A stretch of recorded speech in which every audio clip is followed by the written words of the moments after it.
हम्म।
नमस्कार दोस्तों, कैसे हैं बच्चे आप सभी लोग। ऑडियो वीडियो ऑल क्लियर, आवाज आ रही है सभी लोगों को? ऑल गुड, ऑल वेल, सब कुछ ठीक है।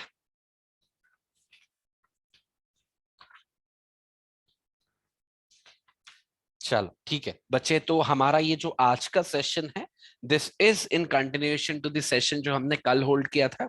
और कल मैंने आपको छोड़ा था सेक्शन 320 पे। वेरी इंपॉर्टेंट, बहुत ज्यादा इंपॉर्टेंट। इनफैक्ट जो हमारा लास्ट लेक्चर था, that was all about compounding of the offences. मुझे उम्मीद है आपको समझ में आया होगा।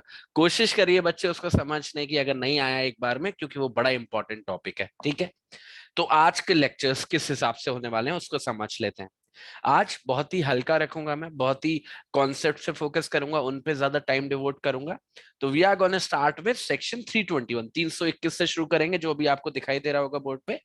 और 321 से लेके वी आर गोना ट्राई कि 327 तक हम लोग जाएं। ट्राई क्या, आसानी से हो जाएगा, कोई परेशानी की बात नहीं है।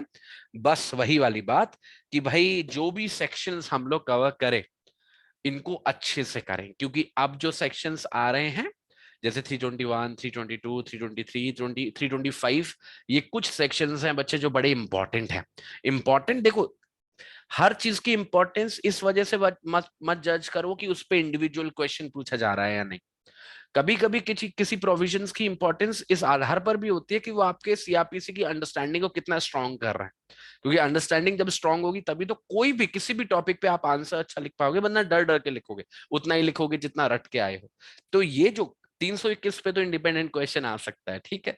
बाकी के जो प्रोविजंस हैं, वो ऐसे हैं जो आपकी अंडरस्टैंडिंग को बहुत अच्छा गाना करेंगे, बहुत अच्छा डेवलप करेंगे। तो बहुत ध्यान से सुनना।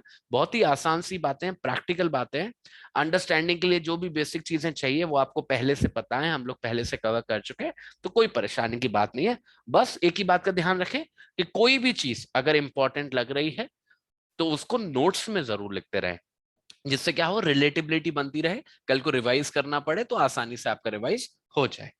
चल, स्टार्टिंग विद सेक्शन 321। मैंने आपको कल कुछ ग्रुप्स बना के दिए थे आपको। मुझे उम्मीद है कि आप सभी ने अपने नोट्स में बनाए थे, तो वहां पे मैंने ग्रुप बनाया था सेक्शन 320 और 321 का, साथ में इन दोनों को एक साथ में रखा था।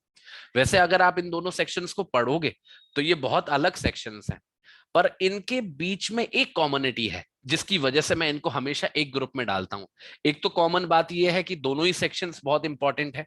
दूसरी कॉमन बात यह है कि दोनों जगह ही कहीं ना कहीं जो प्रोसिक्यूशन है किसी पर्टिकुलर केस का, मतलब जो कार्रवाई है किसी भी क्रिमिनल व्यक्ति के खिलाफ, उसको खत्म किया जा रहा है। ठीक है, 320 में भी कंपाउंडिंग के थ्रू ऐसा हो रहा है, और 321 में विड्रॉल के थ्रू ऐसा हो रहा है। पर इसके अलावा कोई सिमिलैरिटी नहीं है, ठीक है। इसके अलावा बिल्कुल कानून अलग है। जहां 320 में सब कुछ पार्टीज के ऊपर था, और पार्टीज जब मैं शब्द यूज करता हूं, that means the victim and the accuse. यहां पर जो पूरी तरीके से जो सेक्शन डिजाइन किया गया है, it is all about the public prosecutor और द असिस्टेंट पब्लिक प्रोसिक्यूटर। देखो अलग अलग, देखो एग्जाम में भी आप इस चीज को मत करना, बार बार पब्लिक प्रोसिक्यूटर और असिस्टेंट पब्लिक प्रोसिक्यूटर को लिखने की बिल्कुल जरूरत नहीं है। अगर आप केवल पब्लिक प्रोसिक्यूटर भी लिख रहे हो, दैट इज फाइन, क्योंकि बच्चे जो डेफिनेशन है ना, उस डेफिनेशन में इंप्लाइडली इंक्लूड किया गया है। असिस्टेंट पब्लिक प्रोसिक्यूटर को पब्लिक प्रोसिक्यूटर की डेफिनेशन में डाला गया है। तो कई बार मैंने देखा है बच्चे बार बार एग्जाम में लिखते हैं public prosecutor and public assistant public prosecutor, time waste कर रहे हो बिना बात के। ठीक है, केवल पीपी लिखो, इतना काफी है। चलो स्टार्टिंग विद इट। तो है क्या सेक्शन 321, समझते हैं बच्चे। सेक्शन 321 के अंदर पब्लिक प्रोसिक्यूटर को या फिर असिस्टेंट पब्लिक प्रोसिक्यूटर को जो किसी भी केस के चार्ज पे है, मैंने आपको बताया था ना, आपको पब्लिक प्रोसिक्यूशन के जब पहले सेक्शंस पढ़ाए थे लास्ट क्लास में, तो मैंने आपको एक बात समझाई थी कि कोई भी केस जब किसी पब्लिक प्रोसिक्यूटर को अलॉट हो जाता है, वो पूरी तरीके से उसके पावर में आ जाता है, उसके कंट्रोल में आ जाता है, क्योंकि उसकी जिम्मेदारी होती है प्रोसिक्यूशन को कंडक्ट करने की। तो ये उसी चीज की बात हो रही है कि अगर कोई भी केस किसी पब्लिक प्रोसिक्यूटर या असिस्टेंट पब्लिक प्रोसिक्यूटर के चार्ज में है, तो ऐसी परिस्थिति में अगर पब्लिक प्रोसिक्यूटर चाहे तो, अगर वो चाहे तो, और चाहने पहले तो उसे नंबर 1 चाहना पड़ेगा और फिर उसके बाद उसे कोर्ट की कंसेंट लेनी पड़ेगी। ठीक है, दो चीजें हैं, अभी क्रोनोलॉजी बना के दे दूंगा पर अभी समझो। पहले पब्लिक प्रोसिक्यूटर का चाहना जरूरी है, फिर उसे कोर्ट की कंसेंट का लेना जरूरी है। और ये जो चाहना है उसका भी, वो किस बारे में चाहना है अभी वो हमने जाना नहीं है। ये जो चाहना होना चाहिए उसको, ये किसी भी फैसले के आने से पहले उसको चाहना होना चाहिए। मतलब जो भी चीज वो चाह रहा है, that has to be before the pronouncement of the judgement. अब फाइनली आते हैं कि है किसके बारे में, क्या चाह रहा है पब्लिक प्रोसिक्यूटर। वो चाह रहा है विड्रॉ करना। विड्रॉ करना मतलब वापस लेना, पीछे हटना। किससे पीछे हटना? प्रोसिक्यूशन से। प्रोसिक्यूशन मतलब केस चलाने से किसी व्यक्ति के खिलाफ, जो उसकी जिम्मेदारी थी ना प्रोसिक्यूशन को कंडक्ट करने की, उससे पीछे हटना किसी भी व्यक्ति के संदर्भ में, कोई भी एक्यूज व्यक्ति के संदर्भ में। ठीक है, और ये जो विड्रॉल हो सकता है प्रोसिक्यूशन से, ये एक जनरल विड्रॉल भी हो सकता है कि भाई पूरे केस को ही छोड़ दिया, खत्म ही कर दिया मामला, या फिर किसी पर्टिकुलर अपराध के बारे में हो सकता है कि किसी व्यक्ति पे 2-3 अपराध लिखे हैं, उनमें से किसी एक के अपराध के बारे में, किसी पर्टिकुलर अपराध के बारे में हम प्रोसिक्यूशन को विड्रॉ कर रहे हैं। ठीक है, तो ऐसी पावर दी गई है हमारे कोर्ट ऑफ लॉ को। और एक बार हम कोर्ट ऑफ लॉ को नहीं, हमारे पब्लिक प्रोसिक्यूटर को, और एक बार जब विड्रॉल की परिस्थिति बन जाती है, जब पब्लिक प्रोसिक्यूटर चाह लेता है और उसे कोर्ट की कंसेंट मिल जाती है, तो उसके दो कॉन्सिक्वेंसेस फॉलो हो सकते हैं बच्चे। अगर ये विड्रॉल किया गया है और ये ऐसी स्टेज पे किया गया है कि तब तक उस एक्यूज व्यक्ति के खिलाफ चार्ज फ्रेम नहीं हुआ था, तो ऐसी परिस्थिति में मान लिया जाएगा कि वो एक्यूज डिस्चार्ज हो गया है। अगर वो जनरल विड्रॉल है तो पूरी तरीके से डिस्चार्ज हो गया है, और अगर किसी पर्टिकुलर अपराध के लिए विड्रॉल है तो उस पर्टिकुलर अपराध के लिए डिस्चार्ज हो गया है। डिस्चार्ज कब बनेगा? जब चार्ज फ्रेम होने से पहले विड्रॉल कर लिया गया है। और अगर ये विड्रॉल की स्थिति बनी है एक बार जब चार्ज फ्रेम हो चुका है, पर किसी भी केस में बच्चे जजमेंट से तो पहले ही होना चाहिए, पर चार्ज फ्रेम हो चुका है और जजमेंट से पहले है, या फिर कोई ऐसी सिचुएशन है जहां पर सीआरपीसी के अंदर चार्ज फ्रेम करना जरूरी नहीं है। जैसे सम्मन केसेस में ऐसा होता है कि आपको चार्ज फ्रेम करना कंपलसरी नहीं होता, करना चाहो तो कर लो। तो अगर ऐसी कोई परिस्थिति है जहां पे चार्ज फ्रेम हो चुका है या चार्ज फ्रेम करना कंपलसरी नहीं था, यहां पे अगर वो जनरल विड्रॉल था तो उसको एक्विटल मान लेंगे, और अगर वो किसी पर्टिकुलर अपराध के बारे में विड्रॉल था तो उस पर्टिकुलर अपराध के बारे में एक्विटल मान लेंगे। तो कहने का मतलब है, depending on the stage of the particular case, हम निर्धारित करेंगे कि उस विड्रॉल का इंपैक्ट क्या पड़ेगा किसी भी एक्यूज व्यक्ति पर। If it is before the framing of the charge then it will be called discharge, और if it is after the framing of the charge but before the judgement then it will be called acquittal. ठीक है, यही बात है। अब देखो, ये तो मैंने बता दिया, अभी प्रोवाइजो को पढ़ाने से पहले थोड़ा सा ब्रेक लूंगा और आपको कॉन्सेप्ट समझाऊंगा। देखो बच्चे, बिल्कुल बेसिक से शुरुआत करते हैं। आप सभी को पता है कानूनी अपराध, क्रिमिनल लॉ, क्रिमिनल लॉ का फंडा क्या है? समाज के खिलाफ अपराध है। क्योंकि वो समाज के खिलाफ अपराध है, इसलिए राज्य की जिम्मेदारी है कि वो ऐसे अपराधियों को प्रोसिक्यूट करे और वहीं से ये पब्लिक प्रोसिक्यूटर और असिस्टेंट पब्लिक प्रोसिक्यूटर्स की कहानी शुरू होती है, क्योंकि स्टेट ने जिम्मेदारी ले रखी।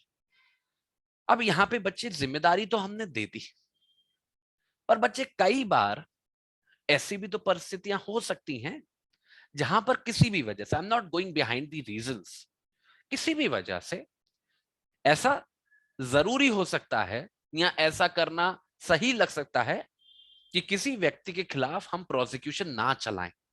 देखो फर्क समझना, इन दो बातों में फर्क समझना। किसी व्यक्ति के खिलाफ प्रोसिक्यूशन चलाना और उसका अपराध ना साबित हो पाना, ये अलग चीज है।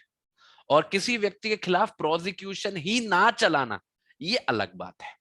आपको याद होगा मैंने आपको एक बात बताई थी कि पब्लिक प्रोसिक्यूटर किसी आम वकील की तरह नहीं होता जिसका काम केवल किसी व्यक्ति को सजा दिलाना है at whatever cost. Public prosecutor जज को असिस्ट करने के लिए बने हैं पद, जिसका काम है सच्चाई तक पहुंचना और न्याय करना, फिर चाहे उस न्याय के लिए उसे किसी व्यक्ति के पीछे जबरदस्ती ना पड़ना पड़े। यही फर्क होता है किसी नॉर्मल वकील में, किसी प्राइवेट वकील में और किसी पब्लिक प्रोसिक्यूटर में। पब्लिक प्रोसिक्यूटर का हमेशा एम होता है to reach the truth, justice, पर किसी भी प्राइवेट वकील का एम होता है अपने क्लाइंट को केस जिताना। इसी जिम्मेदारी से ये वाली जिम्मेदारी निकल रही है। अगर कभी भी ऐसी स्थिति बन पड़े कि हमारे पब्लिक प्रोसिक्यूटर को लगे कि प्रोसिक्यूशन को कंटिन्यू करना ही ठीक नहीं है, तो वो ऐसा कर सकता है और वो अपने प्रोसिक्यूशन से विड्रॉ कर सकता है।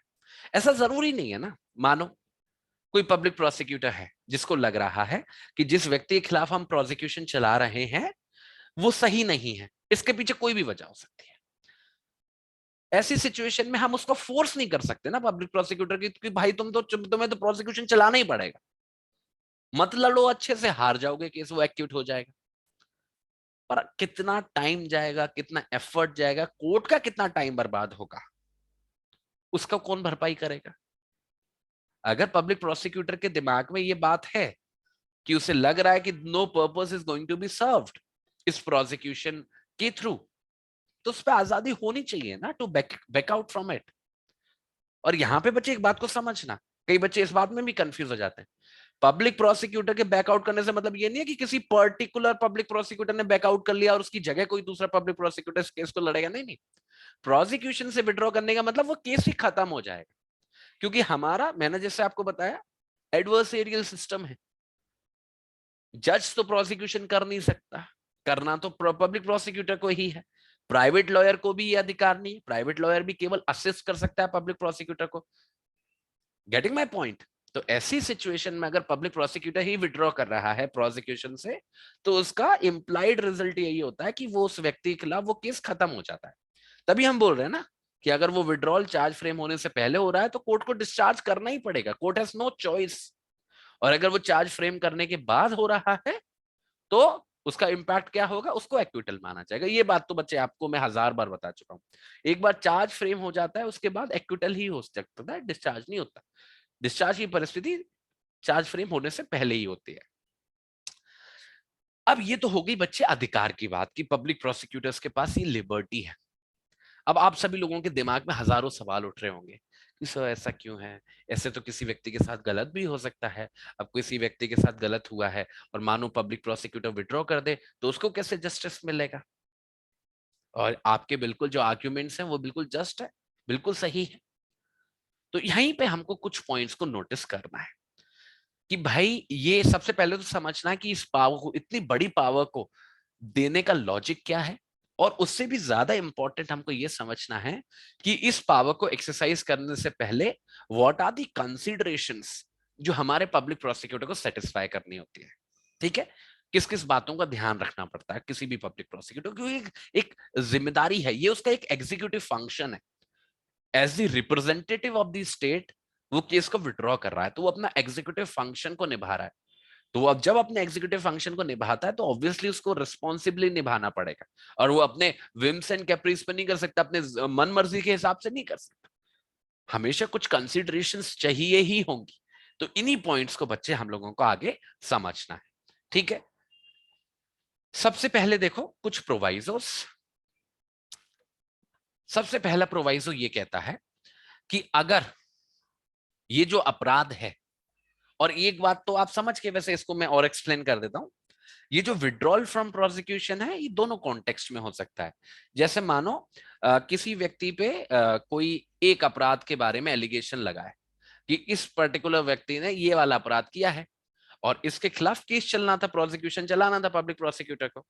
तो इमेजिन कि पब्लिक प्रोसिक्यूटर ने विड्रॉ कर लिया कि मेरे को नहीं करना प्रोसिक्यूशन इसका, तो इसका इंपैक्ट क्या होगा? अगर एक ही अपराध है तो ऑटोमेटिकली वो पूरा ही केस खत्म हो जाएगा। या फिर मानो किसी व्यक्ति पर दो अपराधों का एलिगेशन लगा है, दो अपराधों के बारे में उस पर कार्रवाई चलाई जानी है, तो ऐसे सिचुएशन में पब्लिक प्रोसिक्यूटर के पास चॉइस होती है। ऐसा भी हो सकता है कि वो दोनों ही एक्यूजेशंस के बारे में विड्रॉल कर ले, और अगर वो दोनों ही एक्यूजेशंस के बारे में विड्रॉल कर लेगा तो उसका इंपैक्ट वही होगा कि वो पूरा केस ही खत्म हो जाएगा। पर ऐसा जरूरी नहीं है बच्चे, कई बार पार्शियल विड्रॉल भी हो सकता है। जैसे मानो ये कोई ए अपराध है और ये कोई बी अपराध है, तो प्रोसिक्यूटर कहता है कि मैं ए अपराध के बारे में विड्रॉ करना चाहता हूं, इसके बारे में मैं प्रोसिक्यूट नहीं करूंगा, पर बी के बारे में मैं कंटिन्यू रखूंगा। तो ऐसी परिस्थिति में वो व्यक्ति छूटेगा नहीं, कार्रवाई उसके खिलाफ चलेगी।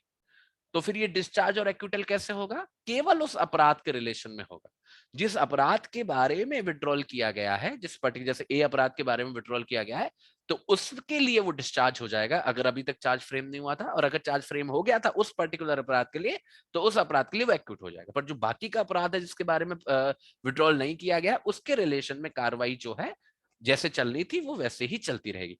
तो it is not in all cases की बच्चे विड्रॉल का मतलब है कि केस खत्म ही हो जाएगा। इट डिपेंड्स कि वो जनरल विड्रॉल था या फिर पेकुलियर विड्रॉल था, किसी पर्टिकुलर सेक्शन के बारे में था। ठीक है, एक तो इस बात को समझना। अब प्रोवाइजो के देखते हैं।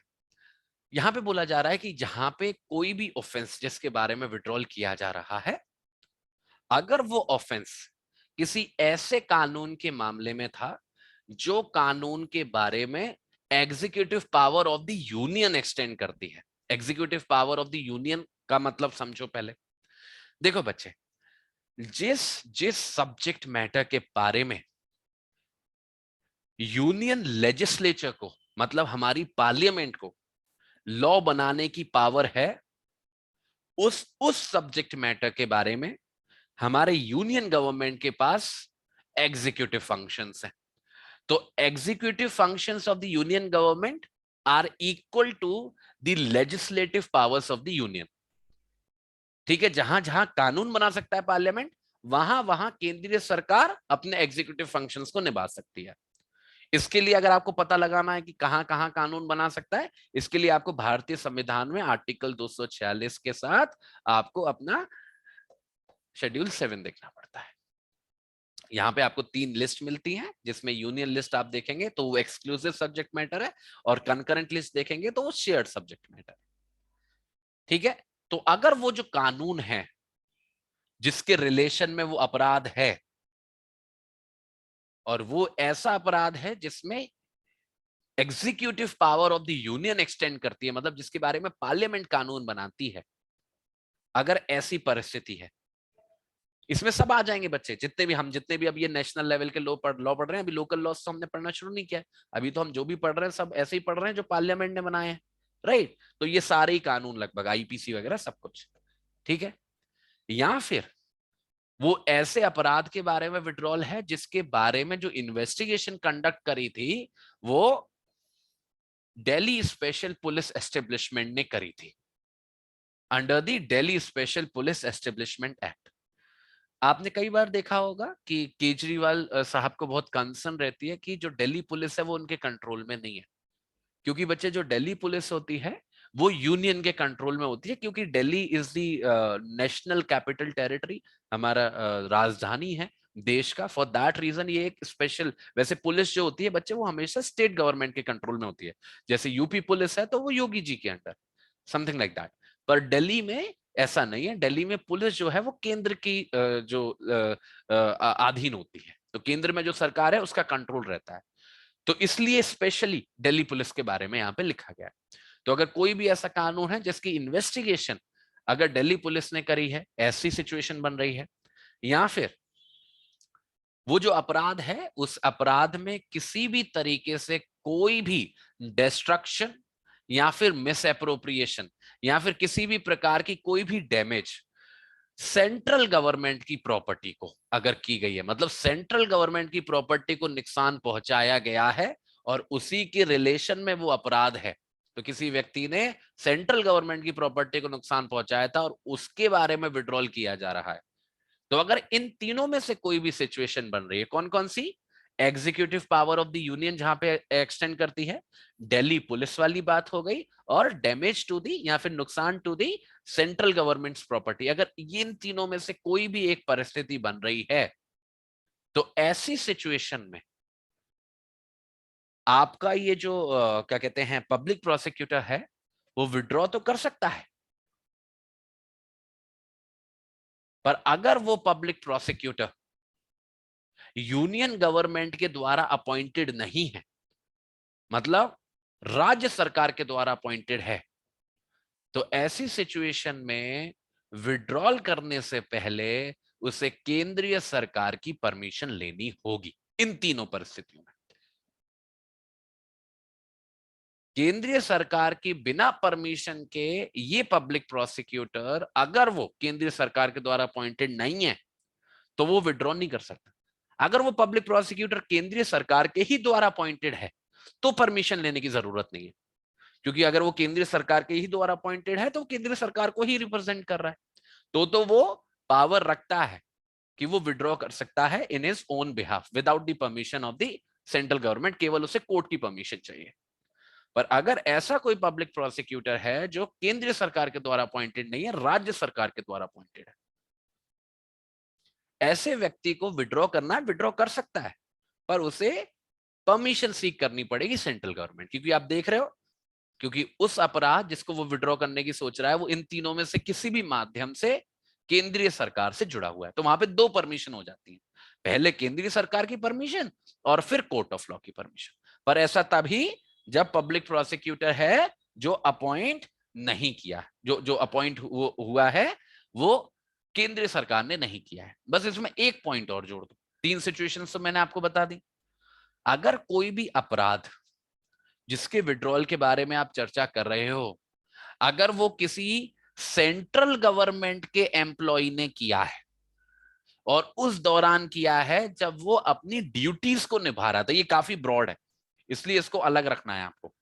अगर कोई भी अपराध सेंट्रल गवर्नमेंट का एम्प्लॉय करता है, केंद्रीय सरकार का एम्प्लॉय करता है, और केवल उसके द्वारा अपराध करने से काम नहीं चलेगा, तब करता है जब वो अपनी ड्यूटीज को डिस्चार्ज कर रहा था, तो ऐसी सिचुएशन में भी, इस व्यक्ति के रिलेशन में भी अगर आप विड्रॉल कर रहे हो, तो आपको सेम जिम्मेदारी निभानी पड़ेगी। क्या कि अगर आप public prosecutor not appointed by the central government हो, then you need to seek the permission of the central government also, और जब वहां से परमिशन मिल जाएगी तभी आप विड्रॉ कर सकोगे। और कोर्ट पे भी ये जिम्मेदारी है कि कोर्ट के सामने अगर पब्लिक प्रोसिक्यूटर एप्लीकेशन फाइल कर रहा है और एक ऐसा पब्लिक प्रोसिक्यूटर है वो जो सेंट्रल गवर्नमेंट के द्वारा अपॉइंटेड नहीं है, तो वो चेक करेगा कि वो सेंट्रल गवर्नमेंट की परमिशन लाया है या नहीं, और तब तक उसको अपनी परमिशन नहीं देगा कोर्ट विड्रॉ करने की, जब तक वो सुनिश्चित ना कर ले कि सेंट्रल गवर्नमेंट की इसमें हामी है।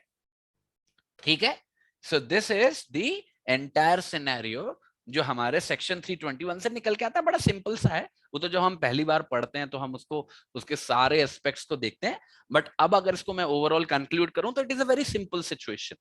सबसे पहली बात जो आपको समझनी है वो ये है कि हमारे पब्लिक प्रोसिक्यूटर्स के पास राइट है प्रोसिक्यूशन से विड्रॉ करने का। मतलब जरूरी नहीं है कि कोई केस अगर उनको अलॉट हो गया है then they have to prosecute it, उनके पास भी चॉइस है कि वो विड्रॉ कर सकते हैं फ्रॉम द प्रोसिक्यूशन। पर क्योंकि ऑब्वियसली एक बड़ी जिम्मेदारी है प्रोसिक्यूट करना, क्योंकि आप समाज के नेतृत्व कर रहे हो, आप सरकार का नेतृत्व कर रहे हो, तो इन दैट सिनेरियो कुछ ऑब्वियसली आप पे कुछ जिम्मेदारियां थोपी गई हैं। जिम्मेदारियां कैसी हैं? वैसे तो बड़ी आसान सी जिम्मेदारी है कि आपको कोर्ट की कंसेंट लेनी पड़ती है, कोर्ट की परमिशन के साथ ही आप विड्रॉ कर सकोगे, अपनी मन मर्जी से नहीं। तो कभी ऐसा हुआ कि पब्लिक प्रोसिक्यूटर विड्रॉ करना चाह रहा है पर कोर्ट को ऐसा सही नहीं लग रहा कि हम ऐसी परिस्थिति में अलाउ करें, कोर्ट को सही नहीं लग रहा कि ऐसी परमिशन देनी चाहिए, तो कोर्ट के पास पूरा अधिकार है कि वो परमिशन ना दे। और अगर कोर्ट ने परमिशन नहीं दी है तो उस पब्लिक प्रोसिक्यूटर को, अगर उसको केस अलॉट हुआ है तो उसको प्रोसिक्यूट करना ही होगा, is bound to do it. तो कोर्ट का हमेशा एक वहां पे गाइडिंग रोल बना रहता है, बिना कोर्ट की परमिशन के ये काम नहीं हो सकता है। ठीक है, अब उसका इम्पैक्ट क्या होता है? इम्पैक्ट बड़ा सिंपल है। अगर विड्रॉल हो गया है, मतलब पब्लिक प्रोसिक्यूटर ने भी चाहा है विड्रॉ करना और कोर्ट की परमिशन भी मिल गई है नॉर्मल सिचुएशंस में, तो अगर वो चार्ज फ्रेमिंग से पहले है then it is called discharge, और वो अगर चार्ज फ्रेमिंग के बाद है then it is called acquittal. वो तो बड़ी सिंपल सी सिचुएशन है। फिर मैं बता दूं आपको बड़ा स्पेसिफिक सिचुएशन, इससे क्वेश्चन आता है।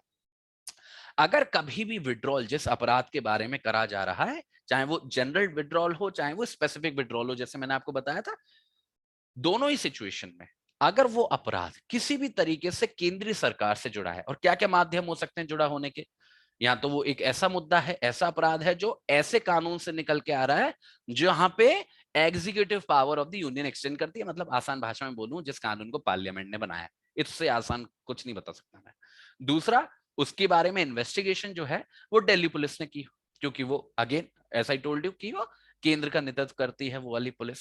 और तीसरी परिस्थिति कैसी है कि उसमें किसी भी तरीके का नुकसान पहुंचा हो सेंट्रल गवर्नमेंट की प्रॉपर्टी को, राज्य में लेना देना नहीं। और चौथा कि वो जो अपराध है किसी सेंट्रल गवर्नमेंट के एम्प्लॉय ने किया हो, किसी भी एम्प्लॉय ने किया हो एट वॉट एवर लेवल, ठीक है, बहुत बड़ा होराइजन है, ठीक है, तो सेंट्रल गवर्नमेंट के एम्प्लॉय ने किया हो और अपनी ड्यूटीज के दौरान किया हो, इसमें आ जाती है करप्शन वगैरह वाली सिचुएशंस। ठीक है, अगर इनमें से कोई भी सर्कमस्टांस है तो आप विड्रॉ कर सकते हो, आई एम नॉट सेइंग कि विड्रॉ नहीं कर सकते।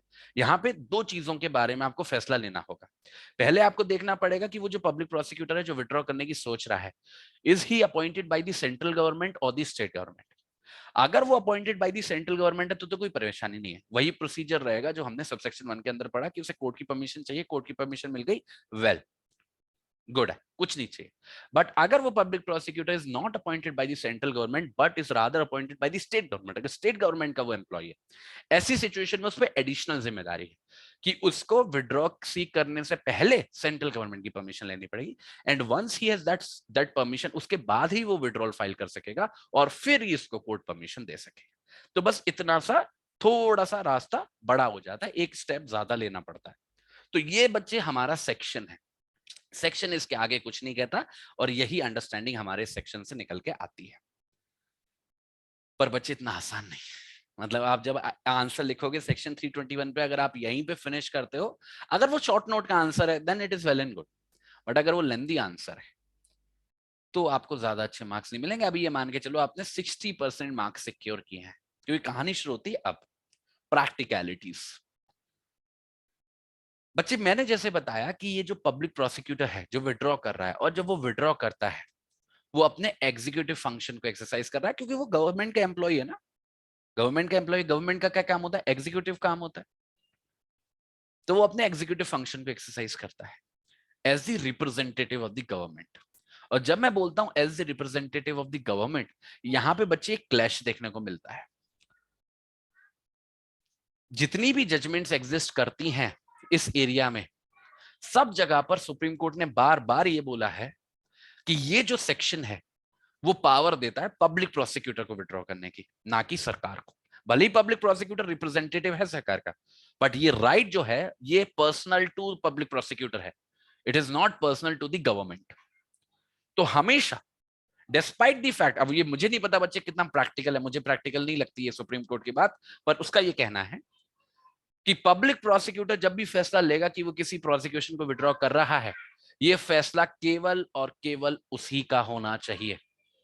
कभी भी वो पॉलिटिकल रीजंस की वजह से या केवल सरकार के ऑर्डर पर बिना अपना दिमाग लगाए प्रोसिक्यूशन को विड्रॉ नहीं कर सकता। इनफैक्ट देयर आर केसेस जहां पर पब्लिक प्रोसिक्यूटर्स ने विदाउट अप्लाइंग देयर माइंड, केवल इस वजह से कि ऊपर से ये ऑर्डर आया था कि इस केस को विड्रॉ करना है, तो उन्होंने विड्रॉ कर लिया था। सुप्रीम कोर्ट ने ऐसे पब्लिक प्रोसिक्यूटर्स को फटकार भी लगाई है और ऐसे विड्रॉल को इलीगल भी माना है। इसलिए हमेशा जो लॉ की रिक्वायरमेंट है, वो रिक्वायरमेंट ये है that it should be the decision of the public prosecutor, not the government. Government का ओवरव्यू, गवर्नमेंट का ओपिनियन एक कंसिडरेशन हो सकता है, हो सकता है, गवर्नमेंट गलत नहीं होती हमेशा, वो भी एक इंपॉर्टेंट फैक्टर हो सकता है, but that should not be the only determining factor. ये सुप्रीम कोर्ट का कहना है और बहुत क्लियरली कहना है, it should be the decision of the public prosecutor. अब ये तो समझ में आ गया कि डिसीजन किसका है। अब समझते हैं कि इसके आधार क्या हो सकते हैं। पहले के जो फैसले थे, इनिशियल फेज जो था, वहां पे कोर्ट का ये ओपिनियन था कि कभी भी विड्रॉल के पीछे पॉलिटिकल रीजन नहीं होना चाहिए। It should be about law only, मतलब कोई भी लीगल रीजन होना चाहिए, कोई भी ऐसा रीजन होना चाहिए जिसका उस केस से लेना देना है, something that is related to the case, जिसकी वजह से आप विड्रॉ कर रहे हो। कोई भी एक्सटेनियस फैक्टर, जैसे पॉलिटिक्स, जैसे आप किसी के खिलाफ विड्रॉल कर रहे हो किसी भी प्रोसिक्यूशन को क्योंकि सर पब्लिक का दबाव है, पब्लिक का प्रेशर है। मानो किसी व्यक्ति ने अपराध किया है और वो व्यक्ति भले ही अपराधी है पर समाज में पॉपुलर हो गया है, आजकल तो आप देख रहे हो, ठीक है, पॉपुलर हो गया फॉर वट एवर रीजन, उसने ऐसी चीज की है जो समाज करना चाहता था या समाज का कोई तबका करना चाहता था, किया उसने, अपराधी है। तो ऐसी सिचुएशन में अगर उसके खिलाफ प्रोसिक्यूशन को विड्रॉ करते हो, then it is considered to be for political reasons, right. तो इनिशियल फेज जो था वहां पे इन फैक्टर्स को काउंट नहीं करते थे। अगर इन फैक्टर्स की वजह से विड्रॉल किया जाता था तो उसको, विड्रॉल को सही नहीं मानते थे और इलीगल माना जाता था, ठीक है। हमेशा ये बोला जाता था the reason should come out from the case only, कि भाई उस केस में क्या कमी है या कोई भी वजह कुछ भी हो, वो काफी ब्रॉड है but it must relate to the case, कि क्यों नहीं लग रहा। जैसे ऐसा हो सकता है कि एक्यूज है, उसकी एज बहुत कम है, भले ही उसने अपराध किया पर उसकी एज बहुत कम है। या फिर पब्लिक प्रोसिक्यूटर को ऐसा लग रहा है कि यार कंसीडरिंग द ऑफेंस की वो छोटा मोटा ऑफेंस है, इतनी लंबी कार्रवाई को चलाना ठीक नहीं है, उसको एक मौका दे देना चाहिए, उसको डांट देना चाहिए और उसको एक मौका दे देना चाहिए। So something that is coming out of the case only, not politics और not any extraneous factor. But over time इस ओपिनियन में गवर्नमेंट के चेंज आया है। आज के समय पे गवर्नमेंट एक्सटेनियस फैक्टर्स को भी अलाउ कर रही है। गवर्नमेंट कह रहा हूं, हमारी सुप्रीम कोर्ट, वो कहती है exercise of this power even for political reasons, मतलब जैसा मैंने एग्जांपल दिया, वो भी जस्टिफाइड है अगर वो फैसला पब्लिक प्रोसिक्यूटर का है, केवल सरकार का नहीं है। अब मुझे नहीं पता कि गवर्नमेंट उसको कैसे पता लगाने वाली है, कैसे इंश्योर करने वाली है, और मुझे नहीं लगता कि किसी भी पब्लिक प्रोसिक्यूटर की कोई भी सेइंग होगी गवर्नमेंट के सामने, खासकर जब वो एक छोटा सा एम्प्लॉय है। तो मुझे उसमें कुछ बहुत ज्यादा प्रैक्टिकलिटी लगती नहीं। पर सुप्रीम कोर्ट की एक बात में बहुत प्रैक्टिकलिटी लिखती है और वो ये सेक्शन में भी साफ झलकती है। बच्चे, चॉइस पब्लिक प्रोसिक्यूटर की है, ये बात बिल्कुल सही है, कोर्ट इसमें कुछ नहीं कर सकता। कोर्ट चाह के भी किसी के खिलाफ प्रोसिक्यूशन को वापस नहीं दे सकता। जजेस को ट्रायल के समय कई बार पावर दी गई है कि वो केस को खत्म कर सकते हैं अगर उन्हें दम नहीं लग रही, दैट इज डिफरेंट। पर विड्रॉ को नहीं कर सकता प्रोसिक्यूशन को, ये नहीं कह सकता कि तुम लड़ो मत केस, ये पावर केवल पब्लिक प्रोसिक्यूटर के पास है। पर ये पावर को एक्सरसाइज आप तभी कर सकोगे when you have the permission of the court. तो the court is always sitting above you. आप कितना भी चाहो, सरकार कितना भी चाहे, जब तक कोर्ट परमिशन नहीं देगा आप विड्रॉ नहीं कर सकोगे। तो यहाँ पे सुप्रीम कोर्ट कोर्ट पे भी बहुत बड़ी जिम्मेदारी थोपता है कि भले ही मैं पॉलिटिकल रीजंस को अलाउ कर रहा हूं, पर इसका मतलब ये नहीं है कि किसी भी हद तक गिर जाओगे आप पॉलिटिक्स को सेटिस्फाई करने के लिए। Getting my point? कोर्ट की यहाँ पे बहुत बड़ी जिम्मेदारी है क्योंकि पब्लिक प्रोसिक्यूटर तो प्रेशर में है। मैं तो मानता हूँ बच्चे, कोर्ट भी प्रेशर में आ जाता है पॉलिटिक्स के, पर सुप्रीम कोर्ट नहीं मानना चाहता उसको, वो अलग बात है। पर ठीक है, कोर्ट कहता है कि यहाँ पे कोर्ट की जिम्मेदारी बढ़ जाती है, जब पॉलिटिकल प्रेशर होता है यहाँ पे कोर्ट की जिम्मेदारी हो जाती है कि अगर पब्लिक प्रोसिक्यूटर विड्रॉ कर रहा है फॉर एनी पॉलिटिकल रीजन या किसी भी एक्सटेनियस फैक्टर की वजह से जिसका उस केस से लेना देना नहीं है, तो यहाँ पे कोर्ट की जिम्मेदारी है कि वो उसको जज करे कि क्या वो एक्सटेनियस फैक्टर जस्टिफाइड है विड्रॉल के लिए, और वो विड्रॉल की परमिशन तब ही दे जब उसको जस्टिफाइड लगे, वरना ना लगे। क्योंकि बच्चे, यहाँ पे जो हमारा कोर्ट ऑफ लॉ है, जब वो परमिशन को अलाउ करेगा या डिसअलाउ करेगा, उसकी जिम्मेदारी है कि उसको अपने रीजंस लिखने होंगे, और वही जो रीजंस होंगे वही आधार बनेंगे। अगर उस ऑर्डर के खिलाफ कल को अपील वगैरह फाइल की गई या उसको रिवीजन वगैरह के लिए लेके जाया गया, तो वो रीजंस पर इंपॉर्टेंट हो जाएंगे। पर again, sticking to the point, sticking to the section, court के पास पावर है टू गिव द परमिशंस और नॉट। और यहां पे मैं सुप्रीम कोर्ट से बिल्कुल एग्री करता हूं कि ये एक ऐसा है, अब वही है कि भाई कोर्ट स्टैंड ले पाएगा गवर्नमेंट के खिलाफ या नहीं, खासकर सेंट्रल गवर्नमेंट के खिलाफ, इनफैक्ट स्टेट गवर्नमेंट के भी खिलाफ। अगर ले पाएगा तो वो मिसयूज को रोक सकता है, और अगर नहीं ले पाएगा, और कई बार नहीं ले पाता प्रैक्टिकली, तो मिसयूज भी पॉसिबल है। तो ये एक ऐसा सेक्शन है जो काफी क्रिटिसाइज भी हुआ है, इसको कई बार जरूरी भी माना गया है, और इसमें ओवर टाइम बहुत बदलाव भी हुए हैं। इसलिए एग्जाम पॉइंट ऑफ व्यू से बहुत इंपॉर्टेंट है। और जब भी आप ऐसे किसी सेक्शन पे आंसर लिखते हो, it is not only expected कि आप सेक्शन लिखो, इट इज ऑल्सो एक्सपेक्टेड कि आप इन बातों को लिखो जो मैंने आपको बताई, प्रैक्टिकलिटीज ऑफ द लॉ। अब मुझे एक बार आप सभी बता दो that are we all clear about section 320? 321 सबको क्लियर है? सबको सारी बातें समझ में आई हैं? सेक्शन की रिक्वायरमेंट से लेके उसके बिहाइंड जो पॉलिटिक्स है सबको समझ में आया है? इंपॉर्टेंट पावर, बहुत इंपॉर्टेंट जिम्मेदारी। ठीक है, कमिंग बैक। अब देखो, अब जो मैं आपको कॉम्बिनेशन पढ़ाने वाला हूं वो ध्यान से देखना। अब ये जो सेक्शंस हैं इंपॉर्टेंट है, पर they are the important elements of the proceedings of the court. Court की कार्यवाही के इंपॉर्टेंट एलिमेंट हैं। तो इन सेक्शंस के थ्रू आपको कार्यवाही कैसे होती है, क्या पावर्स होते हैं, वो समझने को मिलेगा। तो बड़े ध्यान से सुनना, बड़े आसान से सेक्शंस हैं। सबसे पहला है सेक्शन 322। बड़ा सिंपल सा है। ये कहता है कि कभी भी किसी भी इंक्वायरी के दौरान या किसी भी ट्रायल के दौरान कोई भी एविडेंस सामने आता है जो जरूरी कर रहा है कि आप प्रिजम्पशन रेज करो, मतलब एक ऐसा एविडेंस जो आपको कुछ मानने पर, कुछ प्रिज्यूम करने पे मजबूर कर रहा है। और वो प्रिजम्पशन क्या है? वो प्रिजम्पशन ये है कि वो जो कोर्ट ऑफ लॉ है, वो जो मजिस्ट्रेट साहब हैं जो उस केस की इंक्वायरी कर रहे हैं या उस केस की ट्रायल कर रहे हैं, उनका कोई जुरिस्डिक्शन बनता नहीं है उस केस के ऊपर जिस केस में वो इंक्वायरी कर रहे हैं, जिस केस में वो ट्रायल कर रहे हैं। यहां तो कोई ऐसा एविडेंस निकल के आया है जिससे कोर्ट को ऐसा एहसास हो रहा है कि ये गलत केस मैंने ले लिया, मेरा जुरिडिक्शन बनता नहीं है इस केस के अंदर। यहां तो ये परिस्थिति है। या फिर ऐसा एविडेंस निकल के आया है जिससे जज साहब को, मजिस्ट्रेट साहब को ऐसा लग रहा है कि एक ऐसा केस है जिसको जिसका ट्रायल चलाया जाना चाहिए या जिसको कमिट कर देना चाहिए ट्रायल के लिए किसी दूसरे मजिस्ट्रेट को। ये दोनों बातें जुड़ी हुई हैं। एक जगह जब आपको अपना लैक ऑफ जुडिक्शन लग रहा है और एक जगह जब आपको दूसरे का जुडिक्शन बनता हुआ लग रहा है। ठीक है, या फिर ऐसा एविडेंस निकल के आया है कि मजिस्ट्रेट साहब को ऐसा लग रहा है कि वो एक ऐसा केस है जिसके बारे में ट्रायल चीफ जुडिशियल मजिस्ट्रेट साहब को चलाना चाहिए, सीजेएम साहब को चलाया जाना चाहिए। तो इन तीनों में से कोई भी अगर सिचुएशन बन रही है तो वो जो मजिस्ट्रेट साहब हैं उनकी जिम्मेदारी है कि वो कार्रवाई को वहीं के वहीं स्टे कर देंगे, वहीं के वहीं रोक देंगे और तुरंत के तुरंत एक रिपोर्ट तैयार करेंगे जिस रिपोर्ट के अंदर वो वजह लिखेंगे जिसकी वजह से, क्या एविडेंस था जिसकी वजह से उनको इन तीनों में से कोई भी परिस्थिति बनती हुई लग रही है। और वो क्या करेंगे, उस रिपोर्ट को किसके पास भेजेंगे? चीफ जुडिशियल मजिस्ट्रेट के पास, उनका जो हेड है चीफ जुडिशियल मजिस्ट्रेट उसके पास, या फिर किसी दूसरे मजिस्ट्रेट के पास जिसका जुडिक्शन बनता हुआ लग रहा था, जो बी वाला पॉइंट था। ठीक है, तो ऐसी सिचुएशन हमारे कभी भी किसी मजिस्ट्रेट के सामने आती है तो उसके पास ये ऑप्शन है। अब देखो, मैं आपको कुछ बातें बताता हूं जिससे आपको आसानी होगी इस सेक्शन को समझने की। पहले ये सेक्शन क्या है उसको बताता हूं। कुछ भी नहीं है, बहुत बेसिक सी बात है।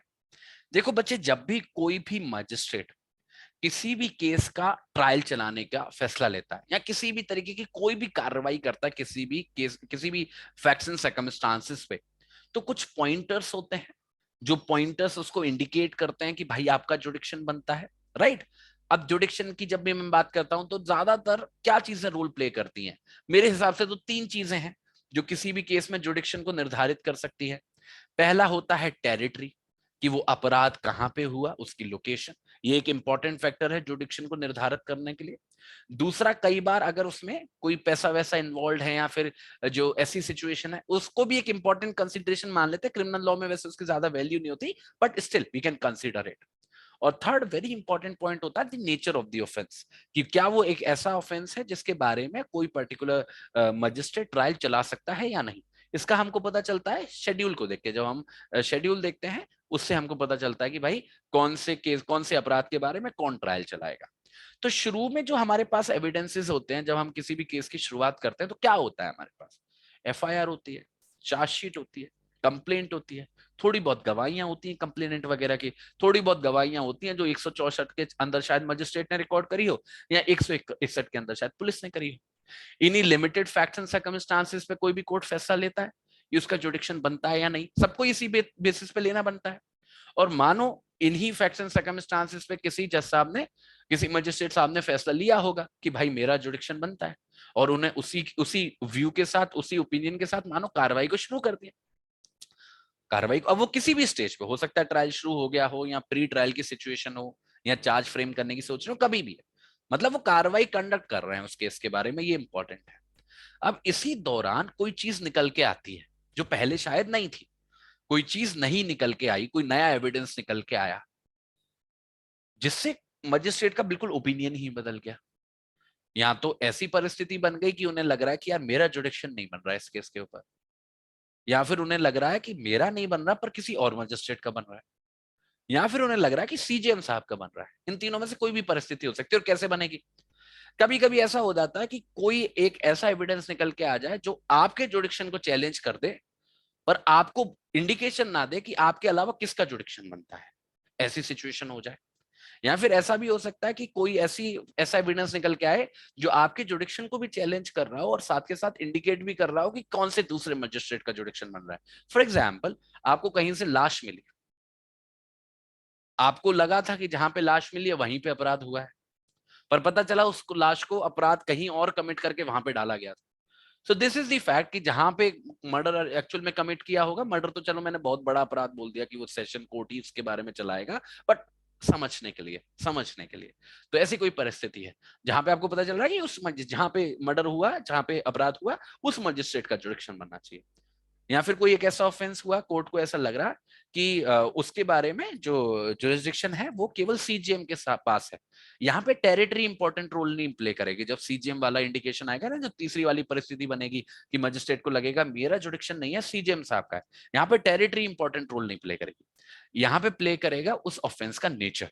जब कॉग्निजेंस ली थी, जब शुरुआत की थी, तब लग रहा था कि ये वाला अपराध बन रहा है, ए नाम का अपराध बन रहा है, जिसके बारे में शायद मजिस्ट्रेट ऑफ फर्स्ट क्लास चला सकता है ट्रायल, या फिर मजिस्ट्रेट ऑफ सेकंड क्लास चला सकता है ट्रायल। पर बीच में कोई एविडेंस निकल के आया जिससे पता चला यार ये वाला अपराध नहीं, इससे भयानक वाला अपराध बन रहा है, और वो जो भयानक वाला अपराध है उसके बारे में ट्रायल केवल जो हमारा सीजेएम साहब चला सकते हैं। तो ऐसी सिचुएशन में मजिस्ट्रेट को यही लगेगा ना कि मेरा जुडिक्शन नहीं बन रहा, सीजीएम साहब का बन रहा है। तो ऐसी तरीके की फैक्ट्स एंड सर्कमस्टांसेस हो सकती हैं। कभी एक मजिस्ट्रेट से दूसरे मजिस्ट्रेट का जुडिक्शन बनता हुआ आपको खासकर तब दिखेगा जब टेरिटरी वाली परेशानी होगी, और किसी एक मजिस्ट्रेट से सीजीएम का बनता हुआ तब दिखेगा जब खासकर सब्जेक्ट मैटर वाला सिचुएशन होगा कि किसके बारे में कौन ट्रायल चला सकता है। कोई भी परिस्थिति हो, तीनों में से कोई भी सिचुएशन बने, तीनों ही जगह आपको काम एक ही करना है, आपको रिपोर्ट तैयार करनी है और उसमें अपनी वजह लिखनी है कि भाई आपको क्यों लग रहा है कि आपका जुडिक्शन नहीं बन रहा, आपको क्यों लग रहा है कि किसी दूसरे मजिस्ट्रेट का जुडिक्शन बन रहा है, वही टेरिटरी वाला फैक्टर, और आपको क्यों लग रहा है कि सीजीएम साहब का बन रहा है। ठीक है, उसको रिपोर्ट में लिखोगे और आपको कुछ भी नहीं करना। उस रिपोर्ट को along with the details of the case आपको कहां भेजना है? सीजीएम के पास। आपकी जिम्मेदारी नहीं है, आप सीजीएम साहब के पास भेज दो। अब आगे जो सीजीएम साहब को क्या करना होगा वो कर लेंगे एज पर दी ऑर्डर। ऐसा भी हो सकता है कि सीजेएम साहब, खासकर जब आपकी दूसरी वाली सिचुएशन बन रही हो जहां पर आपको लग रहा हो कि आपका नहीं बन रहा पर किसी दूसरे मजिस्ट्रेट का बन रहा है, सीजेएम का नहीं किसी दूसरे मजिस्ट्रेट का बन रहा है, तो हो सकता है सीजेएम साहब कहते हैं कि आप डायरेक्टली उसी को ही भेज दो, आप मुझे मत भेजो, या मुझको भेज के वो वापस कर दें कि अब उसको भेज दो। ऐसा भी हो सकता है, बट आपकी मतलब किसी भी मजिस्ट्रेट की रिस्पॉन्सिबिलिटी ये है कि उसे रिपोर्ट को तैयार करके सीजेएम साहब को भेजना होता है। अब देखो आगे क्या हो रहा है। जो भी मजिस्ट्रेट है, चाहे वो सीजीएम साहब हो चाहे वो कोई दूसरा मजिस्ट्रेट हो जिसको वो केस सबमिट किया गया है अलोंग विद द रिपोर्ट, अगर उसको इस बारे में पावर दी जाए, अब उसके पास क्या क्या ऑप्शन है? वो या तो उस केस का खुद ट्रायल चला सकता है,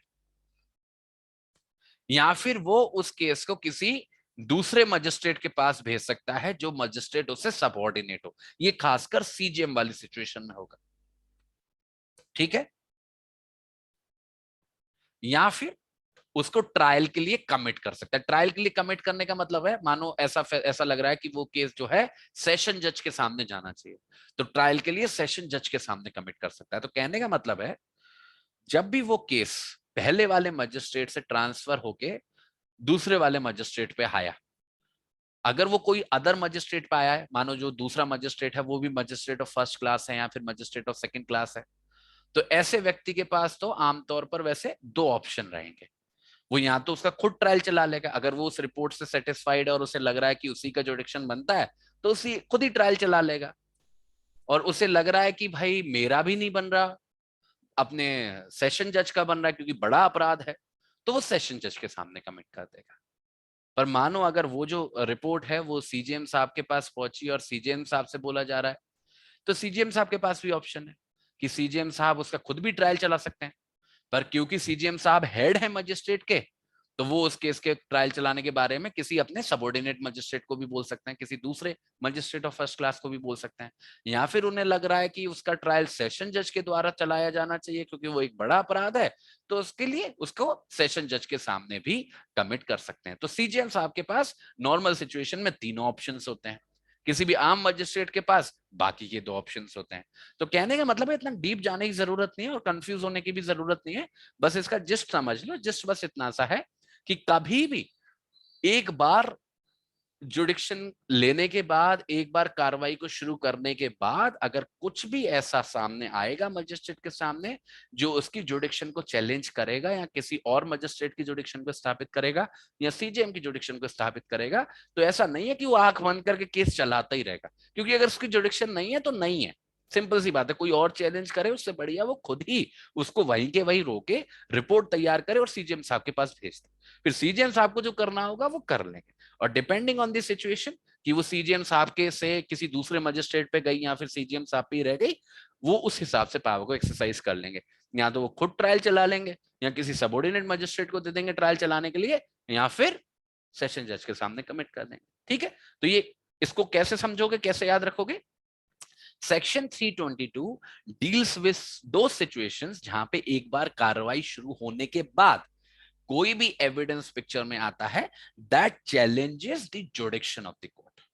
उस सिचुएशन के बारे में कोई भी ऐसा फैक्ट नहीं जो पहले से एग्जिस्ट करता था जिसके आधार पर जुडिक्शन ली गई थी, something that comes out of the blue, कि भाई जिसने पूरा जुडिक्शन के फैक्टर को ही चैलेंज कर दिया, जैसे मैंने आपको कुछ एग्जांपल दिए समझाते वक्त। ठीक है, तो दैट इज सेक्शन 322। अब एक बार मुझे आप सभी लोग बताओ, are we all clear about 322? समझ में आया? थोड़ा अगर आइडिया भी समझ में आया इतना काफी है, जरूरी नहीं कि एक एक बात एक एक शब्द आपको समझ में आए।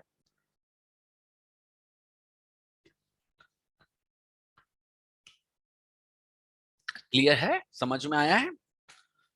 तो अभी हम लोग बढ़ते हैं अपने नेक्स्ट सेक्शन पे, और हमारा जो नेक्स्ट सेक्शन है वो है सेक्शन 323।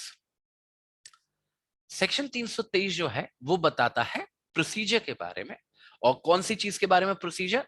जब एक बार इंक्वायरी या फिर ट्रायल शुरू हो गया है और मजिस्ट्रेट, देखो जुड़े हुए सेक्शंस हैं, थोड़े इंटर रिलेटेड सेक्शन है तो कंफ्यूज मत होना, और कोर्ट को ऐसा लगता है कि उसको कमिट कर देना चाहिए। देखते हैं क्या कह रहा है।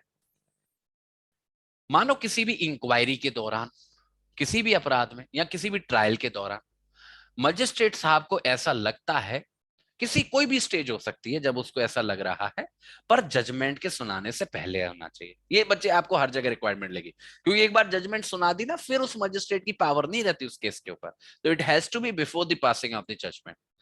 तो किसी भी मजिस्ट्रेट को ऐसा लग रहा है before the passing of the magistrate कि वो जो केस है वो एक ऐसा केस है जिसका ट्रायल कोर्ट ऑफ सेशन के द्वारा चलाया जाना चाहिए, कोर्ट ऑफ सेशन के द्वारा।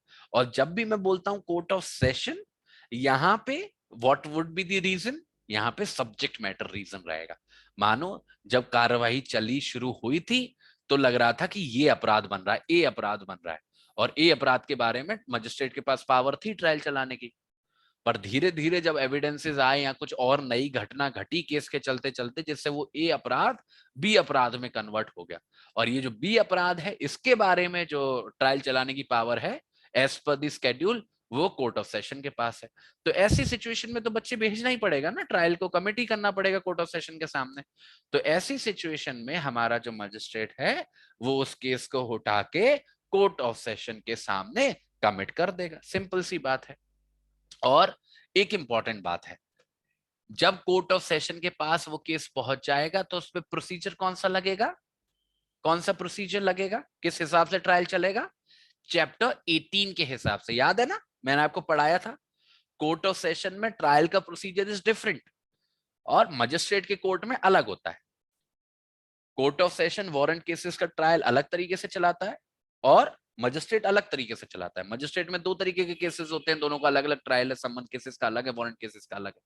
तो एक बार जब ऐसी परिस्थिति बन पड़ी और किसी मजिस्ट्रेट ने ट्रायल के लिए कमिट कर दिया कोर्ट ऑफ सेशन के बाद, जैसे ही वो केस कोर्ट ऑफ सेशन के पास पहुंच जाएगा तो एज पर चैप्टर 18 उस पे कोर्ट ऑफ सेशन वाला ही प्रोसीजर लगेगा, ना कि मजिस्ट्रेट वाला। उससे पहले उस पे मजिस्ट्रेट वाला ही लगता रहा होगा, पर उस पॉइंट से कोर्ट ऑफ सेशन वाला लगेगा। इसमें बच्चे कहने वाली बात नहीं है, पर आपको समझ में आएगी। अब आपको लग रहा होगा, देखो आप खुद ही कंपेयर करो, सेक्शन 322 और 323 आपको बड़े ओवरलैपिंग लग रहे होंगे, दोनों में लगभग कहानी अलग ही है। बस एक तरीके से समझ लो कि section 322 is more about the inter relationship between the magistrates, कि मजिस्ट्रेट्स के आपस की कहानी है 322, कि एक जूनियर मजिस्ट्रेट सीनियर मजिस्ट्रेट के पास, सीजेएम के पास रिपोर्ट भेज रहा है कि भाई मेरी जुडिक्शन बनती हुई नहीं दिख रही, किसी और मजिस्ट्रेट की बनती हुई दिख रही है या आपकी बनती हुई दिख रही है, तो आप देख लीजिए भाई आपको क्या करना है। 323 में सिचुएशन थोड़ी सी अलग है। 323 में क्या है कि किसी भी मजिस्ट्रेट को, it be second class, first class और सीजीएम, तीनों में से कोई भी मजिस्ट्रेट हो, उसको कार्रवाई चलाते चलाते ऐसा लग रहा है कि भाई मजिस्ट्रेट्स की तो जुडिक्शन है ही नहीं, कोर्ट ऑफ सेशन की है, तो वो क्या करेगा, सिंपली उसको कोर्ट ऑफ सेशन के सामने भेज देगा। ऐसी में टेरिटरी ज्यादा इंपॉर्टेंट रोल प्ले नहीं करेगी, इसमें हमेशा क्या रोल प्ले करेगा, the nature of the offence, कि स्केड्यूल के हिसाब से कोर्ट ऑफ सेशन के ही पास पावर है उस अपराध के बारे में ट्रायल चलाने की। तो क्या जरूर क्या परेशानी है, उसको ट्रायल के लिए भेज दो कोर्ट ऑफ सेशन के पास, और जो प्रोसीजर लगेगा वो वही लगेगा जो कोर्ट ऑफ सेशन लगाता है। ठीक है, so that is the simple provision. अब बच्चे मैं आपको 324 से पहले 325 पढ़ाऊंगा, क्योंकि 324 थोड़ा सा स्पेसिफिक है। पहले मैं आपको 325 पढ़ाऊंगा क्योंकि वो कहानी को कंटिन्यू रखता है। तो आप भी इसी चीज को फॉलो करना बच्चे, ठीक है। तो आप कैसे पढ़ोगे, आप ऐसे पढ़ोगे 322, देन 323, देन 325 और आखिरी में 324, क्योंकि 324 ज्यादा इंपॉर्टेंट भी नहीं है और वो थोड़ा सा पेकुलियर सर्कमस्टांसेस डील करता है। ठीक है, तो 325 को पढ़ते हैं। 325 हमारे लिए इंपॉर्टेंट है। यहाँ पे भी एक ऐसा ही तरीका, ऐसी ही सिचुएशन आएगी जहां पे मजिस्ट्रेट को कोई कमी लगेगी अपने अंदर।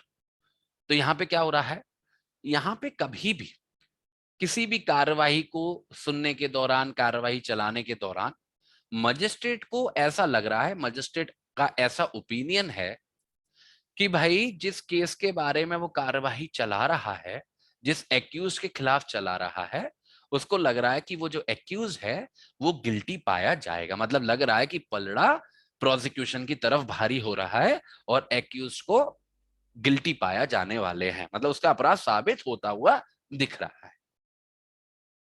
पर मजिस्ट्रेट को ऐसा लग रहा है कि अगर इसको अपराधी साबित हो गया, ये तो अपराधी साबित हो जाएगा तो उसे सजा देनी पड़ेगी।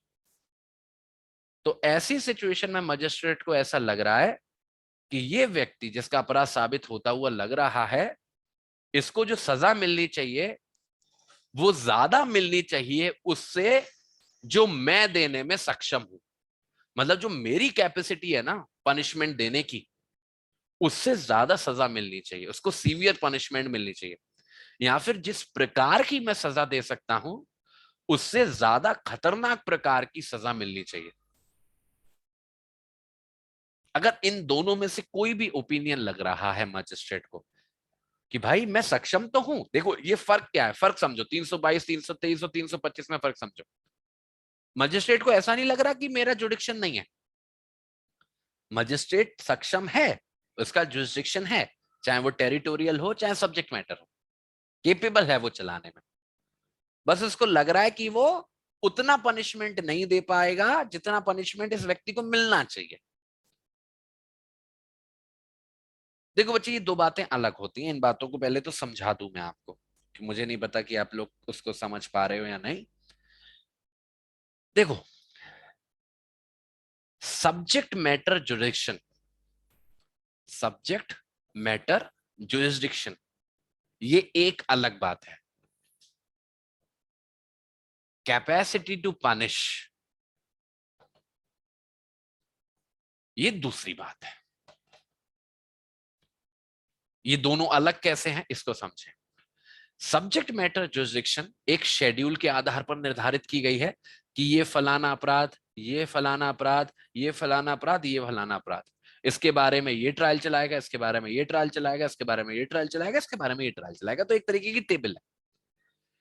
जब मैं बात करता हूं कैपेसिटी टू पनिश की, कैपेसिटी टू पनिश चलती है पद के हिसाब से। अब वैसे तो थोड़ी सी वेरायंस रहती है इसमें, पर मोटे तौर पर जो मजिस्ट्रेट्स की कैपेसिटी है, जैसे आप बोलो कि मजिस्ट्रेट ऑफ सेकंड क्लास है, आमतौर पर उसके पास इम्प्रिजनमेंट भेजने की पावर नहीं होती, वो फाइन लगा सकता है। ऐसे ही जो मजिस्ट्रेट फर्स्ट क्लास है उसकी भी जो पावर है टू इम्प्रिजन, वो भी काफी हद तक लिमिटेड रहती है। जैसे फॉर एग्जाम्पल ले लेते हैं, काफी क्लोज 3 साल तक का इम्प्रिजनमेंट फॉर एग्जाम्पल। फिर सीजीएम है, सीजीएम के पास काफी ब्रॉड पावर्स होती हैं, it can extend up to I think imprisonment for life. फिर हमारा कोर्ट ऑफ सेशन आ जाता है। ये ऑथेंटिक नहीं है, केवल आपको समझाने के लिए समझा रहा हूं मैं। तो ये पद के हिसाब से कैपेसिटी होती है पनिश करने की, कि मजिस्ट्रेट ऑफ सेकंड क्लास की सबसे कम कैपेसिटी है पनिश करने की, फिर मजिस्ट्रेट फर्स्ट, फिर सीजीएम, फिर कोर्ट ऑफ सेशन, देन दी ऐसे चलता रहता है। कोर्ट ऑफ सेशन तक तो सारी पावर हो जाती है, डेथ तक की पावर हो जाती है। डेथ को कंफर्म कराना पड़ता है हाईकोर्ट से, पर पावर होती है डेथ पेनल्टी देने की। तो इन दोनों में ना बच्चे समन्वय कभी कभी पूरी तरीके से नहीं बैठता। जैसे for example magistrate of first class पे 3 साल तक की पनिशमेंट देने की सजा है, मतलब 3 साल तक पनिशमेंट, 3 साल तक इंप्रिजनमेंट देने की कैपेसिटी है मजिस्ट्रेट ऑफ फर्स्ट पे। तो जरूरी नहीं है कि उसके खाते में केवल वही केस गिरेंगे जिन केसों में केवल मैक्सिमम इंप्रिजनमेंट 3 सालों तक का ही होगा, ऐसा जरूरी नहीं है बच्चे। अगर आप स्केड्यूल को चेकआउट करोगे तो काफी सीरियस ऑफेंसेस के बारे में भी, जिसमें इंप्रिजनमेंट शायद 7 साल तक जा रहा है, शायद 10 साल तक जा रहा है, उसके रिलेशन में भी मजिस्ट्रेट ऑफ फर्स्ट क्लास को पावर दे रखी है कि वो केस चला सकता है। तो आप लोग सोच रहे होंगे फिर कैसे चलाएगा बेचारा magistrate of first class case? क्योंकि बच्चे उसमें मैक्सिमम इंप्रिजनमेंट लिखा है ना, कि maximum imprisonment extending up to 7 years for example, minimum तो नहीं लिखा ना। और इस मजिस्ट्रेट ऑफ फर्स्ट क्लास के पास पावर कितना इंप्रिजनमेंट देने की है? 3 साल तक का। तो अगर ऐसे किसी केस में जिसमें मैक्सिमम इंप्रिजनमेंट 7 साल की है, अगर उसकी उसके बारे में ट्रायल चलाने की पावर स्केड्यूल उसको दे रहा है, मजिस्ट्रेट ऑफ फर्स्ट क्लास को दे रहा है, तो वो ट्रायल चला सकता है। और जब बात आएगी सजा देने की, तो वो सजा कितनी दे पाएगा? 7 साल तक की नहीं, मैक्सिमम 3 साल तक की सजा दे पाएगा। अपनी कैपेसिटी तो बाहर नहीं जा सकता, भले ही सेक्शन के अनुसार वो 7 साल तक की दे सकता है, पर उसकी कैपेसिटी तो 3 साल तक की है ना। तो भले ही अपराध में 7 साल तक का प्रावधान है, पर मजिस्ट्रेट ऑफ फर्स्ट क्लास 3 साल तक की दे सकेगा। तो उसके पास क्या चॉइस है कि वो 1 साल की दे दे, 2 साल की दे दे, या मैक्सिमम 3 साल की दे दे। वो 3 साल से ऊपर नहीं दे सकता। ऐसा होता है बच्चे। इट इज नॉट नेसेसरी कि हर एक व्यक्ति जो किसी अपराध का केस चला रहा है वो उसके मैक्सिमम इंप्रिजनमेंट तक देने की पावर को रखता है। इनफैक्ट अगर आप स्केड्यूल को चेकआउट करोगे तो मजिस्ट्रेट ऑफ फर्स्ट क्लास सबसे कॉमन कैटेगरी है जो सबसे ज्यादा ट्रायल चलाने के लिए रखी गई है।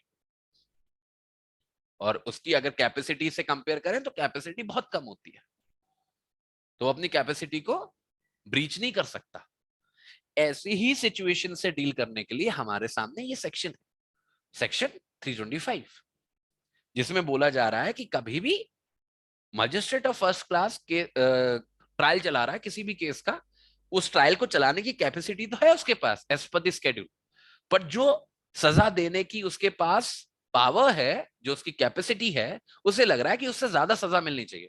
मानो कोई मजिस्ट्रेट ऑफ फर्स्ट क्लास है, वो चला रहा है किसी ऐसे अपराध के बारे में ट्रायल जिसमें मैक्सिमम इंप्रिजनमेंट 7 years का है फॉर एग्जाम्पल, और मजिस्ट्रेट को ऐसा लग रहा है कि मैंने सजा दी, मुझे लग रहा है कि इसकी अपराध साबित होने वाला है, और अगर मैंने सजा दी तो मैं तो इसको 3 साल की दे पाऊंगा। पर मजिस्ट्रेट को ऐसा लग रहा है कि जिस तरीके से इसने अपराध किया है, जिस इंटेंशन के साथ किया है, इसको सजा कड़ी मिलनी चाहिए, 3 साल काफी नहीं होगी। जब ऐसा लगेगा मजिस्ट्रेट को कि वो केपेबल नहीं है उसको उस सही अमाउंट ऑफ पनिशमेंट देने के लिए, उससे ज्यादा सीवियर मिलना चाहिए उसका पनिशमेंट, तब ये सेक्शन अप्लाई होगा। या फिर काइंड्स ऑफ पनिशमेंट्स भी होते हैं, जैसे हमने तो एग्जांपल लिया अभी इम्प्रिजनमेंट का, तो ये तो सीवियरिटी की कैटेगरी में गिर जाएगा कि भाई जो हमारा मजिस्ट्रेट फर्स्ट क्लास है वो 3 साल तक का ही दे सकता है, पर उससे ज्यादा पनिशमेंट दिलवाना चाहता है, ज्यादा, मतलब नेचर तो वही है ना, दिलवाना इम्प्रिजनमेंट ही जाता है, पर वो ज्यादा दिलवाना चाहता है। इसके बाद आता है nature, nature of punishment, nature of punishment. इसके बारे में भी बच्चे कैटेगरी डिवाइडेड होती हैं। जैसे मजिस्ट्रेट ऑफ सेकंड क्लास तो बेचारा दे ही नहीं सकता इम्प्रिजनमेंट। अब मजिस्ट्रेट फर्स्ट है, मानो कोई एक ऐसी सिनेरियो है जहां पे मजिस्ट्रेट फर्स्ट के पास, ये बच्चे सब सपोजिशन से, इनको ऑथेंटिक मत मानना, केवल आपको समझाने के लिए है। मानो कोई मजिस्ट्रेट ऑफ फर्स्ट क्लास है, उसके पास अथॉरिटी है केवल और केवल सिंपल इम्प्रिजनमेंट देने की, केवल और केवल सिंपल इम्प्रिजनमेंट देने की, रिगरस इम्प्रिजनमेंट देने की पावर नहीं है। और मजिस्ट्रेट जो केस चला रहा है वो ट्रायल चलाने में सक्षम है उस अपराध के बारे में, पर वो दे केवल सिंपल इम्प्रिजनमेंट सकता है। तो मजिस्ट्रेट चाहता है कि इस व्यक्ति को रिगरस इम्प्रिजनमेंट मिलनी चाहिए, तो डिफरेंट काइंड ऑफ पनिशमेंट मिलनी चाहिए जो वो देने में केपेबल नहीं। यहाँ पे सीवियरिटी नहीं बढ़ाना चाह रहा हूं, वो ये नहीं चाह रहा कि 3 के बदले उसे 7 साल की मिले या 5 साल की मिले। वो चाह रहा है कि भले ही इतनी मिले पर उसको, मैंने बताया ना रिगरस इम्प्रिजनमेंट बच्चे बहुत खतरनाक इम्प्रिजनमेंट होती है, कोई नहीं चाहता रिगरस इम्प्रिजनमेंट के लिए जाना। पर ये मजिस्ट्रेट चाह रहा है कि इसको मिलनी चाहिए रिगरस इम्प्रिजनमेंट, पर वो देने में केपेबल नहीं। तो इन दोनों में से कोई भी कैटेगरी बने, चाहे सीवियरिटी आधार रहे, मतलब सीवियरिटी से मतलब सेम काइंड ऑफ इम्प्रिजनमेंट बस ज्यादा, या फिर काइंड ऑफ इम्प्रिजनमेंट की वजह से लगे कि कोई दूसरी काइंड ऑफ इम्प्रिजनमेंट मिलनी चाहिए जो मजिस्ट्रेट देने में सक्षम नहीं। इन दोनों में से अगर कोई भी सिचुएशन बनती है, कोई भी परिस्थिति बनती है, तो क्या करेगा ये जो मजिस्ट्रेट है, क्या करेगा, ये उस एक्यूज्ड को चीफ जुडिशियल मजिस्ट्रेट के पास भेज देगा, जिस चीफ जुडिशियल मजिस्ट्रेट से वो सबऑर्डिनेट है।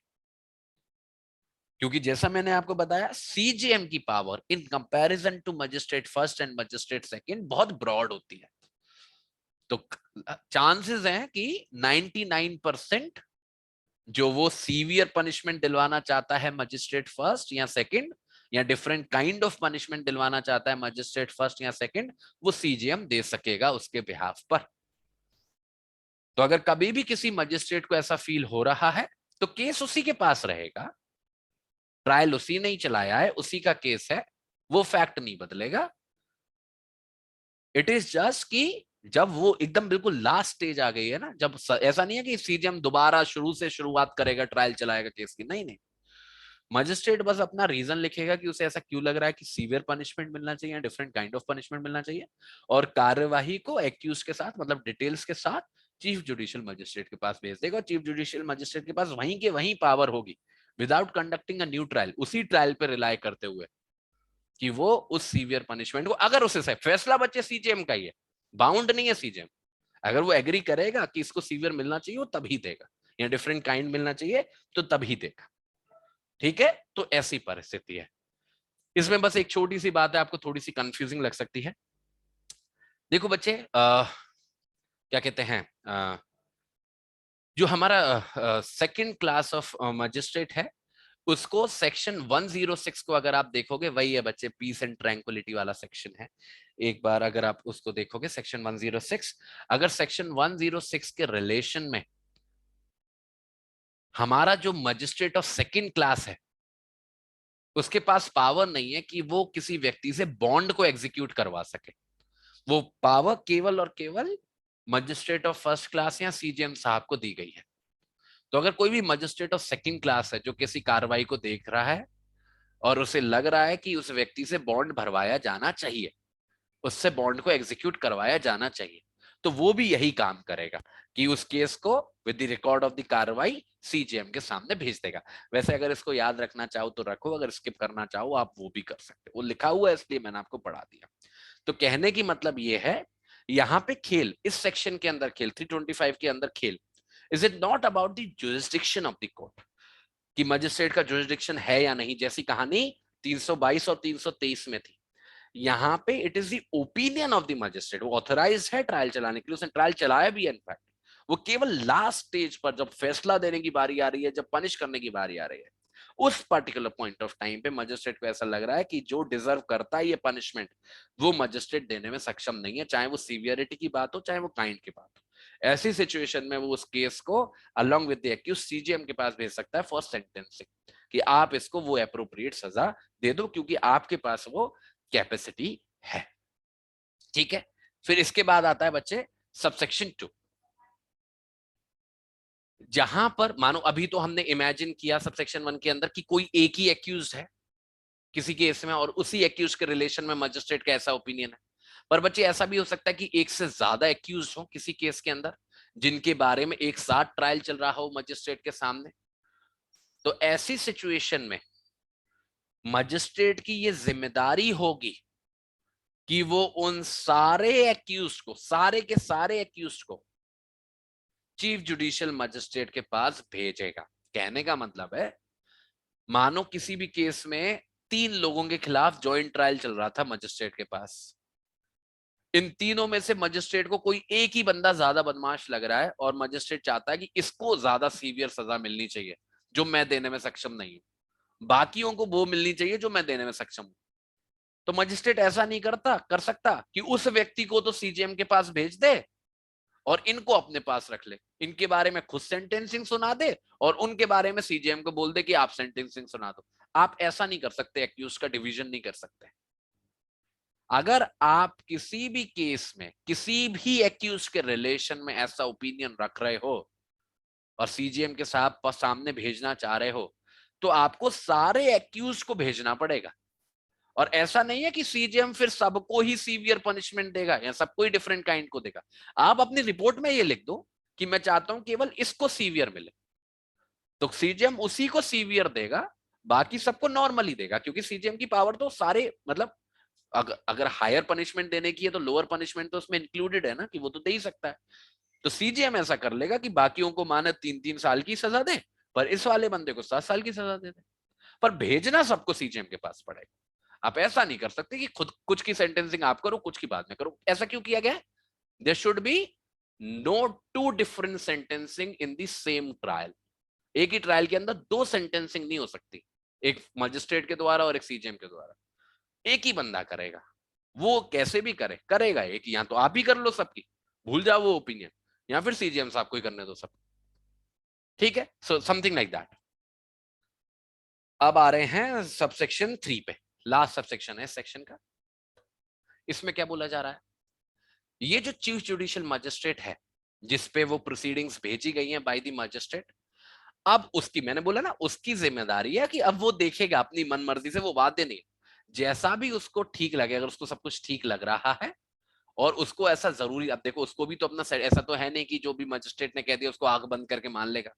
वो भी तो अपने आप को सेटिस्फाई करना चाहेगा कि भाई मजिस्ट्रेट को ऐसा क्यों लगा कि इसको सीवियर पनिशमेंट दें या डिफरेंट काइंड ऑफ पनिशमेंट दें। तो ऐसे सेटिस्फेक्शन के लिए अगर उसे जरूरी लगे, जरूरी नहीं है कि वो ऐसा करे, अगर उसे जरूरी लगे तो वो उन पार्टीज को, रेस्पेक्टिव पार्टीज को बुला सकता है अपने सामने, या अगर वो किसी गवाह की गवाही दोबारा सुनना चाहता है तो सुन सकता है। इसका मतलब ये नहीं बच्चे वो फ्रेश ट्रायल कर रहा है, वो इन सारी चीजों को कर रहा है, पार्टीज को बुला रहा है या विटनेसेस को दोबारा एग्जामिन कर रहा है, ओनली फॉर द पर्पसेस कि वो फैसला ले सके कि जो सीवियर पनिशमेंट मांग रहा है मजिस्ट्रेट वो देनी चाहिए या नहीं, या फिर जो डिफरेंट काइंड ऑफ पनिशमेंट मांग रहा है मजिस्ट्रेट वो देनी चाहिए या नहीं। ये ऑल्टरनेटिव या सेपरेट ट्रायल नहीं है या फ्रेश ट्रायल नहीं है। इट इज ओनली, ये जो एग्जामिनेशन हो रहा है ऑफ द पार्टीज और of the witness, it is only for the reason कि इस फैसले पे हम पहुंच सकें कि भाई हमको वो करना है या नहीं, सीवियर पनिशमेंट देना है या नहीं। तो अगर हमारा सीजीएम चाहे तो ऐसा कर सकता है, और सारी बातों को सुनने के बाद, सारी बातों को समझने के बाद वो अपने हिसाब से जो उसको ठीक लगेगा वो सेंटेंस सुनाएगा। हो सकता है वो मजिस्ट्रेट की बात से एग्री करे, हो सकता है ना करे, जैसा भी उसको ठीक लगे, आखिरी फैसला उसी का होगा। ठीक है, तो दिस इज बच्चे सेक्शन 325। अब हमारे इस ग्रुप का एक सेक्शन बचा है 324, बट इस सेशन में हम लोग थोड़ा सा अपने टाइम को एक्सटेंड कर गए हैं, थोड़ा सा क्रॉस कर गए हैं, तो इसको हम अपने नेक्स्ट सेशन में 324 से शुरू करेंगे। 324 ज्यादा इंपॉर्टेंट नहीं है, 5 मिनट में खत्म हो जाएगा, और फिर हमारा जो 326 और 327 है उसको कवर कर लेंगे, और इसी के साथ हमारा ये टॉपिक भी फिनिश हो जाएगा। पहले मुझे एक बार आप सभी लोग बता दो, are we all clear about section 325? ये जो पनिशमेंट के, ये जो आपका सीजीएम के ओपिनियन वाली बात है, सॉरी आपके मजिस्ट्रेट के ओपिनियन वाली बात है कि वो सीवियर पनिशमेंट देना चाहता है या डिफरेंट काइंड ऑफ पनिशमेंट देना चाहता है, फॉर दैट रीजन वो आपके सीजीएम साहब के पास भेज रहा है। क्या ये बात सभी को समझ में आई है? कहीं पे कोई कंफ्यूजन नहीं होना चाहिए। तो आप सभी लोगों की जिम्मेदारी है, kindly revise section 322, section 323 and section 325। अभी 324 भी पढ़ा दूंगा, बट ये 3 सेक्शन एकदम कंठस्थ कर लेना है, ठीक है। चलो भाग के जाओ बच्चे, अगले जो सेशन है वो हमारा 9:15 पे शुरू होगा, 9:15 पे, तो टाइम पे आ जाएगा। 30 मिनट से ज्यादा नहीं लूंगा, 30 मिनट में मामला खत्म हो जाएगा, ठीक है। चल बाय बाय।